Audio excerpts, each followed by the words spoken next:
Ketika saya berusia 27 tahun, saya meninggalkan pekerjaan saya yang sangat penuh tuntutan di bidang konsultan manajemen untuk sebuah pekerjaan yang bahkan lebih menuntut, mengajar.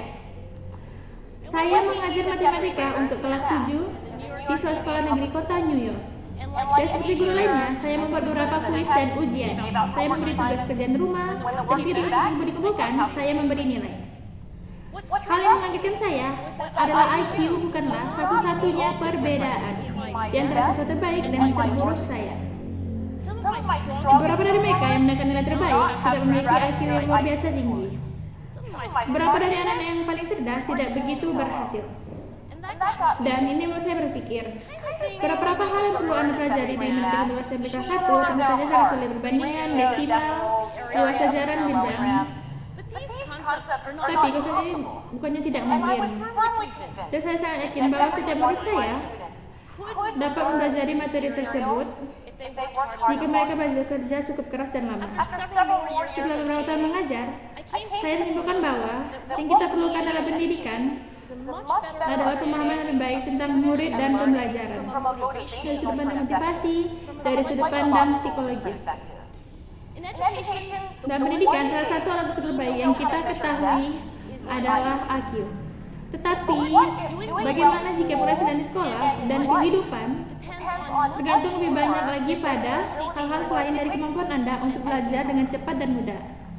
Jadi, saya meninggalkan kelas dan saya pergi ke sekolah pasca sarjana untuk menjadi seorang psikolog. Saya mulai mempelajari anak-anak dan orang dewasa dari semua latar jenis belakang yang sangat menantang. Dan hasil studi pertanyaan saya adalah, siapa yang berhasil di sini dan mengapa? Saya dan tim saya pergi ke area militer West Point. Kami mencoba untuk memprediksi karir mana yang akan tetap tinggal dalam pelatihan militer dan siapa yang akan dikeluarkan. Kami pergi ke National Spelling Bee. Kami mencoba memprediksi anak-anak mana yang akan maju jauh dalam kompetisi. Kami mempelajari guru-guru baru yang bekerja di lingkungan yang benar-benar sulit dan bertanya, guru-guru mana yang masih akan tetap mengajar di akhir tahun ajaran sekolah dan siapa di antara mereka yang paling efektif dalam meningkatkan hasil pembelajaran bagi siswa mereka.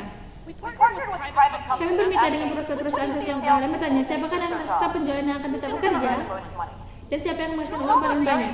Dalam sebuah konteks yang sangat berbeda itu, sebuah karakteristik muncul.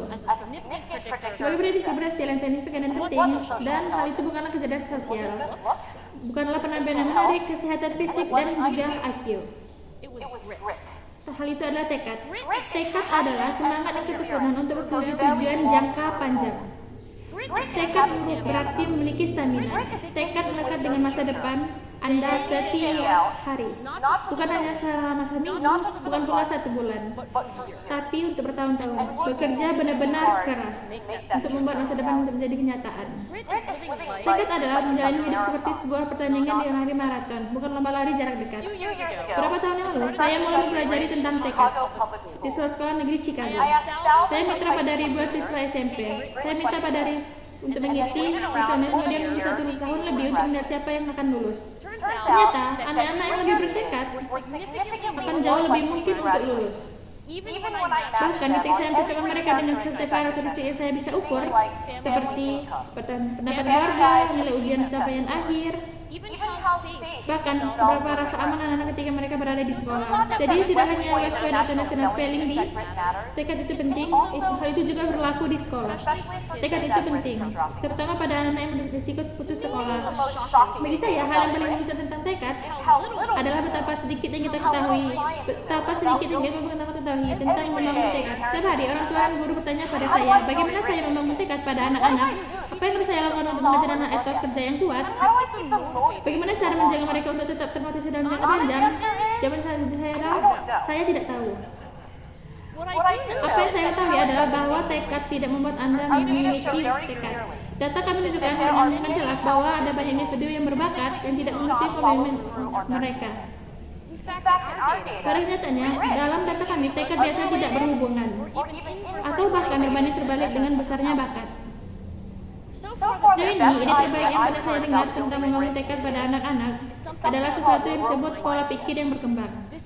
Ini adalah sebuah ide yang dikembangkan di Universitas Stanford oleh Carol Dweck, dan itu adalah kepercayaan bahwa kemampuan untuk belajar dapat berubah.